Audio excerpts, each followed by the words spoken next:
Hello everyone. Today we are going to discuss the question answers of lesson number 5, that is ocean currents. Okay. In last lecture we have completed the question number 1 and question number 2. Okay. Today we are going to continue with the question number 3, that is the explain the effects of. So today we are going to discuss the question number 3. If possible, then 4. Okay. So let us start. The first question of question number 3. Effect, explain the effect of. Okay, explain the effect of what? 1 2 3 it is given. Okay, that we will discuss. Okay, so effect of warm ocean currents on climate. What is the effect of warm ocean currents on climate? Okay, so you know that warm ocean अगर रहेंगे तो क्या मतलब मुझे बताओ क्या होगा? Okay, moisture content जो है वो ज्यादा होंगे, ठीक है ना। अभी the amount of precipitation increases in the coastal region along with which the warm ocean currents flow. Obviously rate of, यानी मॉइस्चर ज्यादा है तो रेनिंग ज्यादा होगा, ठीक है ना। सो the amount of precipitation increases in the coastal region along with the warm ocean current flow. Warm ocean current अगर कहां से पास होते हैं? कोस्टल रीजन से पास होते हैं, तो ऑब्वियसली क्या होगा? प्रेसिपिटेशन ज्यादा होगा। सो the amount of precipitation increases in the coastal region along with which the warm current ocean currents flow. Now next question, cold ocean currents on the movement of iceberg. क्या बोला? ओ sorry, again one more thing that I just forget to tell you, that is similarly the temperature increases in the coastal region along with which the warm ocean current flow। वहां का precipitation ज्यादा होता है, लेकिन उसी के साथ साथ जो है वहां का टेम्परेचर भी क्या होता है? बढ़ता है। Okay, now we will talk about the second question, cold ocean currents on the movement of iceberg। जो आइसबर्ग पता है आपको, शीट ऑफ द आइस, ठीक है, इसके ऊपर जो है कोल्ड ओशन करंट्स का इफेक्ट क्या होता है, that we are going to discuss. Okay, क्या होगा? The amount of precipitation decreases, उल्टा अपोजिट आंसर और exactly opposite to the first one. Okay, so the amount of precipitation decreases in the coastal region along with which the cold ocean current flow. जहां से क्या होते हैं? Cold ocean current flow होते हैं, तो वहां पे ऑब्वियसली क्या होगा? टेम्परेचर कम होगा, एयर कम जो है हीट होंगी, कम एक्सपांड होंगी, ऑब्वियसली प्रेसिपिटेशन भी क्या होगा? लेस होगा। सो the amount of precipitation decreases in the coastal region along with which the cold ocean current flow. जहां से कोल्ड ओशन करंट फ्लो होते हैं वहां पे प्रेसिपिटेशन कम होगा, जहां पे ज्यादा होते हैं वहां पे, यानी वार्म ओशन करंट फ्लो होते हैं वहां पे प्रेसिपिटेशन ज्यादा होगा। Okay, now next question,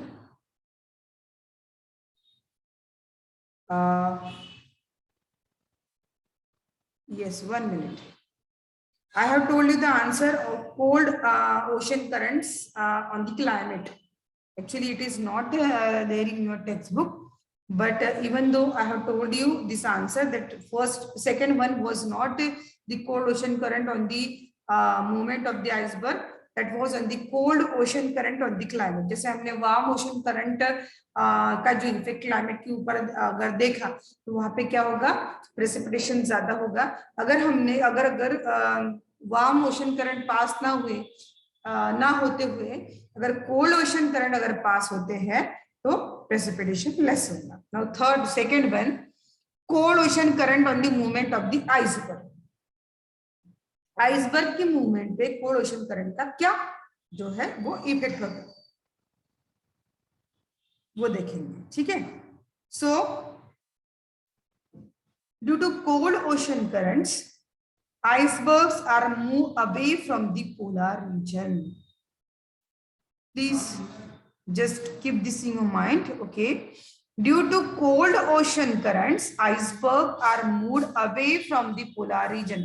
polar region से ये जो है दूर जाते हैं, and these icebergs come along the marine routes and prove hazardous to the ships.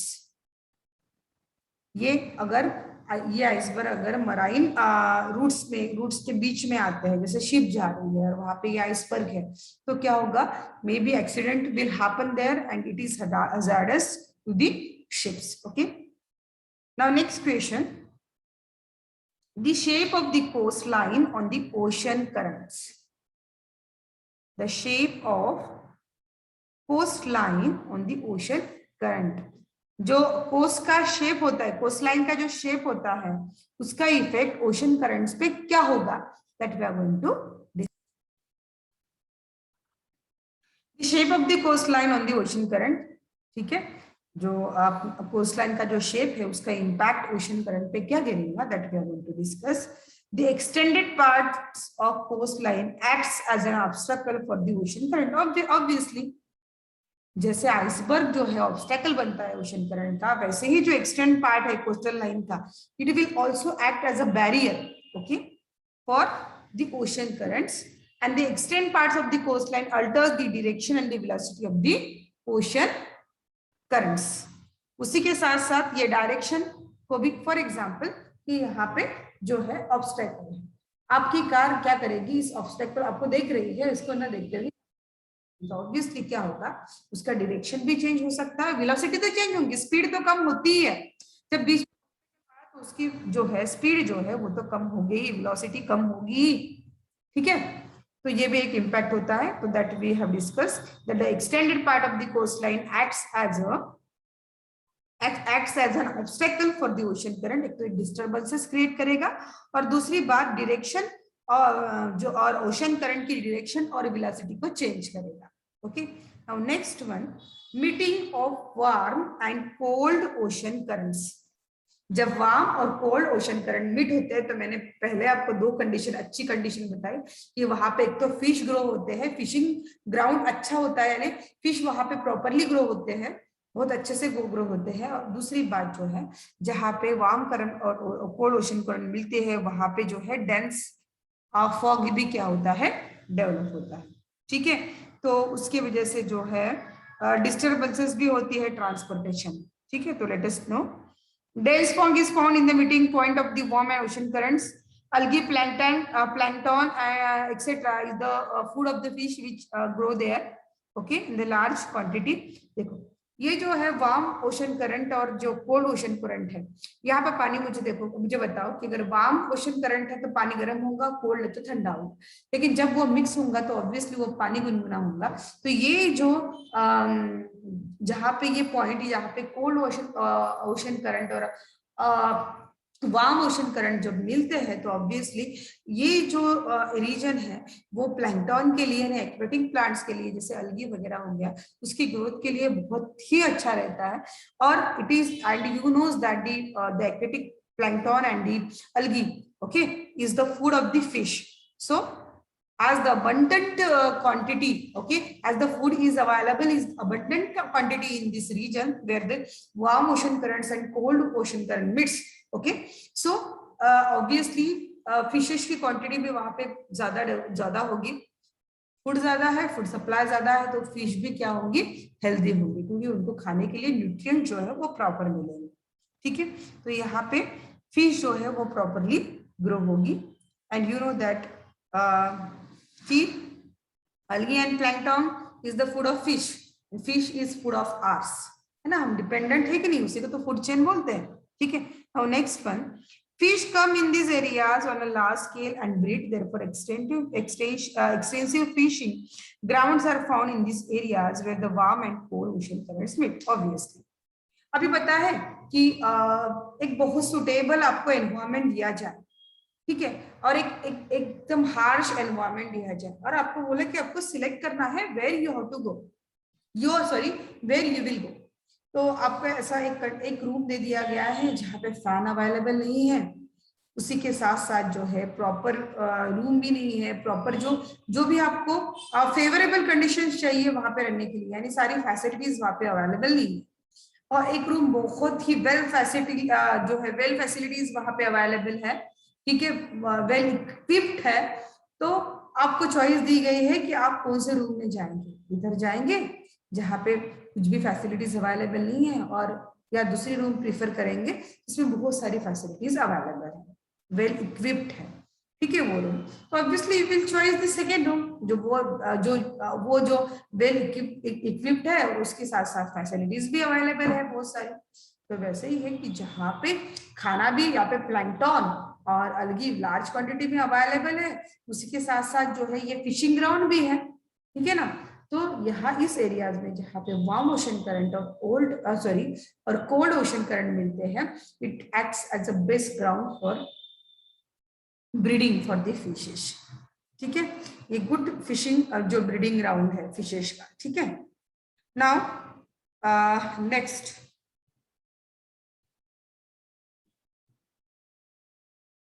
the transportational capacity of ocean currents. Okay, let us know. The transportational capacity of the ocean currents alters. अभी इसका effect क्या होगा, इसका the transportational capacity of the ocean current, इसका effect क्या होगा?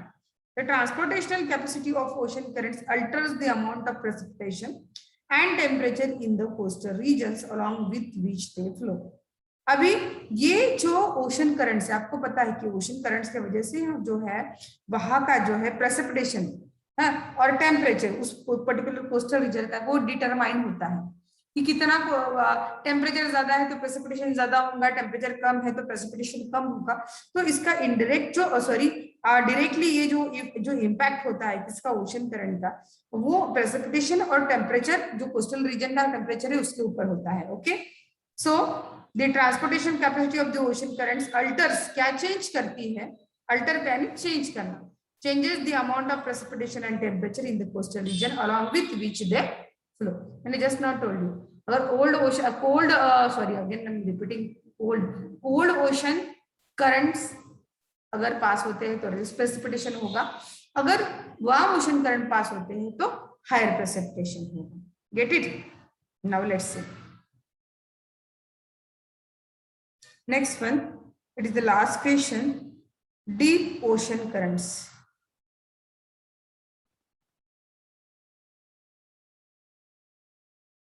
Next, one more thing I want to tell you, the transportation capacity of the ocean currents. Okay, the transportation capacity of the ocean currents lead to transfer of warm water to the bottom from the surface and cold water to the surface from the bottom. आपको पता है जो गर्म पानी है वो नीचे जाता है, ठंडा पानी है वो ऊपर आता है। तो ये जो ट्रांसफर होता है that just happen just because of the ocean currents. Ocean current की वजह से ही ये जो है ट्रांसफर होता है, ठीक है, रीडिस्ट्रीब्यूशन होता है वाटर का। Now next question, deep ocean currents. अभी डीप ओशन करंट्स का इफेक्ट देखेंगे कि इसका क्या इफेक्ट होता है, ठीक है। Deep ocean currents leads to transfer of warm water to the bottom from the surface and cold water to the surface from the bottom. Just now told.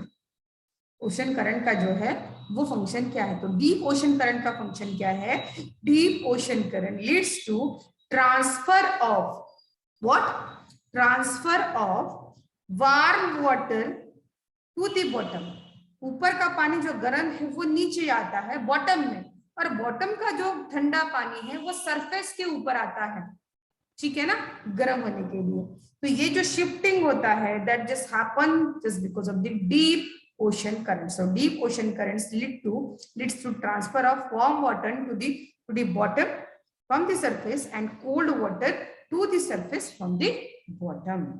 And deep ocean currents thus leads to redistribution of sea water. Just now the last question only I just explained it, that deep ocean currents leads to the redistribution of sea water. ठंडा पानी ऊपर जाएगा, ऊपर का गर्म पानी नीचे जाएगा बॉटम में, ठीक है। तो इसकी वजह से क्या होता है, वाटर का रीडिस्ट्रीब्यूशन होता है। Okay, now let us discuss the next question. Question number 4, look at the map of ocean current figure 5.4, okay, on the page number 31 and answer the following question. Please see this diagram, or you can say map, sorry, this is the map, okay, you just see it, okay, and try to answer the question. So which is the first question? How does the Humboldt current affect the climate of South America? अभी Humboldt current कहाँ है ये देखो ये south America है, यहाँ पे देखो ये this is the Humboldt current. Okay, so how does the Humboldt current affect the climate of South America? ये Humboldt current का जो इफेक्ट है वो साउथ अमेरिका पे के क्लाइमेट पर कैसे इफेक्ट करता है, ये Humboldt current that we are going to discuss. So Humboldt current is a cold ocean current and so it decreases the amount of precipitation and temperature on the western coastal region of South America. South America का जो western coastal area, obviously ये current कौन से है, Humboldt current cold है. अगर cold current रहेंगे तो ऑब्वियसली प्रेसिपिटेशन कैसे होगा, लेस होगा. We have seen the relation. Okay, जब हमने प्रीवियस क्वेश्चन डिस्कस किए उसी में हमने रिलेशन देखा है कि अगर कोल्ड ओशन करंट अगर पास होते हैं तो ऑब्वियसली प्रेसिपिटेशन लेस होगा, टेम्परेचर लेस होगा. तो Humboldt करंट भी क्या है, कोल्ड करंट है. तो इसी वजह से क्या होता है यहाँ पे यानी वेस्टर्न कोस्टल एरिया जो है, रीजन जो है किसका, साउथ अमेरिका, वहां पे प्रेसिपिटेशन और टेम्परेचर दोनों भी लेस होगा. Okay, now next question.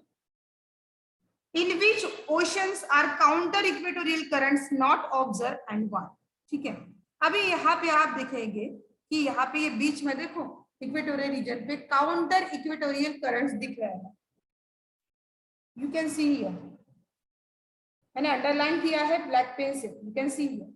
Okay, so ये जो है I have did the underline below this counter, you can see here. Okay, so counter equatorial ये जो करंट है are not observed. कहाँ पे, in which oceans are counter equatorial currents not observed and why? किस oceans में ये current जो है नहीं दिख रहे हैं.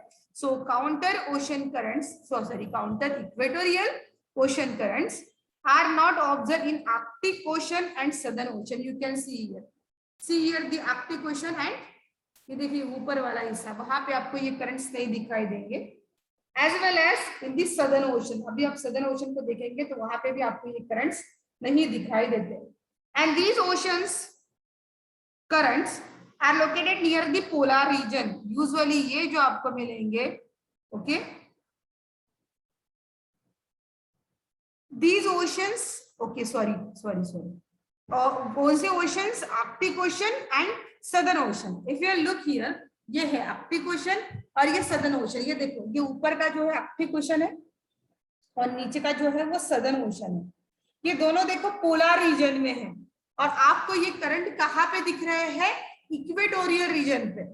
ठीक है, तो ऑब्वियसली जो करंट इक्वेटोरियल रीजन पे है वो हमको पोलर रीजन पे देखने के लिए नहीं मिलेंगे. ठीक है, सो ये जो ओशन करंट्स है अगर ये इक्वेटोरियल रीजन पे है तो ये पोलर रीजन पे कैसे दिखेंगे. That's why Arctic ocean and southern ocean, इस ओशन में आपको काउंटर इक्वेटोरियल करंट्स देखने के लिए नहीं मिलेंगे. Get it? Now next question, and why. Next question is why. Okay, these oceans are located near the polar region and therefore the effects of trade winds is found to be less in these oceans. Okay, therefore counter equatorial currents are not observed in these oceans. यहाँ पे जो obviously ये जो है polar region पे है तो यहाँ पे जो है ट्रेड विंड्स का इफेक्ट जो है वो बहुत ही कम मिलेगा. That's why effect is very less. That's why these currents, that is the counter equatorial currents, are not found near the Arctic Ocean and Southern Ocean. Okay, now next question, which currents are absent in the northern part of Indian Ocean? So see, ये जो है अपना India है, you can see here, ये देखो आपको clearly India का location दिख रहा है, ये यहाँ पे दिस वन, ये है अपना इंडिया. एशिया के नीचे देखो ये इंडिया है. तो क्या, what is the question? In which ocean, okay, sorry, which currents are absent in the northern part of Indian Ocean? Indian Ocean के नॉर्थ साइड में ये यहाँ पे ये देखो ये इंडियन ओशन है. Okay, this is the Indian ocean. तो इसके नॉर्थ साइड में आपको जो है कौन से करंट absent मिलेंगे या नहीं पाए जाएंगे, तो ऑब्वियसली कोल्ड करंट्स. कौन से नहीं मिलेंगे, तो कोल्ड करंट आपको नहीं दिखेंगे. So cold currents are absent in the northern part of the Indian Ocean. And why? The north part of the Indian Ocean is included in the temperate zone. हमारा जो इंडिया है वो temperate zone पे आता है ना, isn't it? अगर वो टेम्परेट जोन पे आता है तो ठीक है, कोल्ड करंट कहाँ से आएंगे? तो so the cold currents are absent in the northern part of Indian Ocean. So what is the answer? Cold currents are absent in the northern part of the Indian Ocean. And what is the reason? As the northern part of Indian Ocean is included in the temperate zone, so the cold currents are absent in the northern part of Indian Ocean. And the last one, in which region do cold and warm ocean currents meet? कहाँ पे? आपको ये इस figure में clearly दिखाई देगा. देखो, you can see here. North Atlantic Ocean दिख रहा है आपको? Cold Labrador North Atlantic Ocean की तरफ देखो. Cold Labrador current and warm Gulf Stream current. North Pacific Ocean cold Oyashio current and warm Kuroshio current. South Atlantic Ocean जो cold Falkland current and warm Falkland current of Brazil. Actually इसको ना ये Brazil में पाए जाते हैं ये current. South Atlantic ocean में देखो, ठीक है, South Atlantic Ocean that is called as the cold Falkland current and warm Brazil current. Next one South Pacific Ocean, so cold South Polar current and warm is Australian current. And last one Indian Ocean cold South Polar current and Agulhas current. So ये सारे current जो है cold currents आपको जो है particular regions में आपको मैंने बताया उस रीजन्स में ये cold current and warm current जो है वो मिट होते हैं. ठीक है, in which region do cold and warm ocean currents meet? So I have told you the region. Okay, so in this way we have completed the question number 3 and question number 4 of lesson number 5. Okay, now which question is remaining? The question number 5 is remaining, that we will discuss in the next lecture. Till then, goodbye and have a nice day you all.